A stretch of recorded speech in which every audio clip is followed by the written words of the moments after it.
परिवार का प्यार सुंदर कहानी। एक परिवार था, वो गरीब था, खाने को कुछ नहीं था।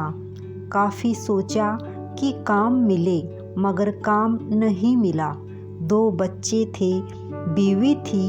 एक दिन उन्हें विचार आया कि इस गांव में काम मिलना मुश्किल है, चलो कहीं और चलते हैं।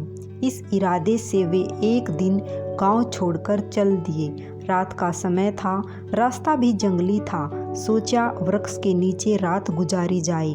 आदमी ने अपने एक लड़के को लकड़ी चुनने तथा दूसरे को पानी लाने के लिए भेज दिया तथा बीवी को चूल्हा बनाने के लिए कहा और उसने जगह साफ कर दी। चारों ने अपने अपने काम कर लिए। चूल्हा जलाया गया, पानी गर्म होने लग गया। वृक्ष के ऊपर हंस रहता था।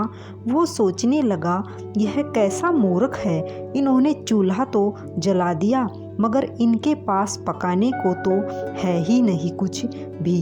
हंस ने उनसे पूछा, तुम्हारे पास पकाने को क्या है? वो आदमी बोला, तुझे मार के खाएंगे। हंस बोला, मुझे क्यों मारोगे? आदमी बोला, हमारे पास न पैसा है और न ही सामान, तो क्या करें? हंस सोच में पड़ गया। इन्होंने चूल्हा भी जला लिया है, सब कर्मशील हैं, मुझे तो यह खा ही जाएंगे। तो हंस बोला, अगर मैं आपको धन दे दूं तो मुझे छोड़ दोगे? घर का स्वामी बोला, हाँ छोड़ देंगे। हंस कहने लगा, मेरे साथ चलो, मैं तुम्हें धन देता हूँ।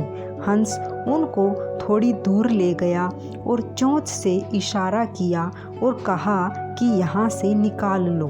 उन्होंने गड्ढा खोदा और वहाँ से धन निकाल लिया।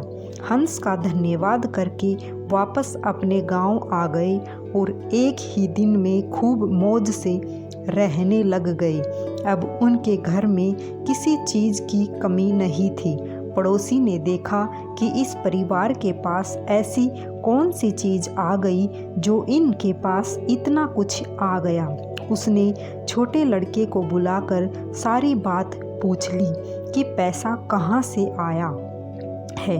उनके भी 2 बच्चे थे, उन्होंने भी ऐसी योजना बनाई और चल दिए। उन्होंने भी उसी वृक्ष के नीचे डेरा लगा लिया। आदमी ने अपने बड़े लड़के को कहा, लकड़ी लाओ तथा छोटे लड़के को पानी लाने के लिए कहा, परंतु दोनों आनाकानी करने लगे। बीवी ने भी कहा कि मैं थक चुकी हूँ। जैसे जैसे पानी लकड़ी इकट्ठी हो गई और पानी गर्म होने लगा, हंस फिर आया और बोला, तुम्हारे पास खाने को तो नहीं है, तो फिर पानी गर्म कर रहे हो? आदमी बोला, तुझे मार कर खाएंगे। हंस मुस्कुरा उठा और बोला, मारने वाले तो 3 दिन पहले आए थे, तुम अपना समय खराब मत करो। घर जाओ, तुम मुझे क्या मारोगे? तुम तो आपस में ही लड़ रहे हो। जिन्होंने दूसरों को जीतना होता है वे खुद नहीं लड़ते। संसार का नियम भी ऐसा ही है। जिन लोगों ने तरक्की करनी है वो मिलकर चलते हैं और आज भी संसार में उनका ही बोलबाला है। जो आपसी तालमेल में रहते हैं वे ही समाज रूपी हंस को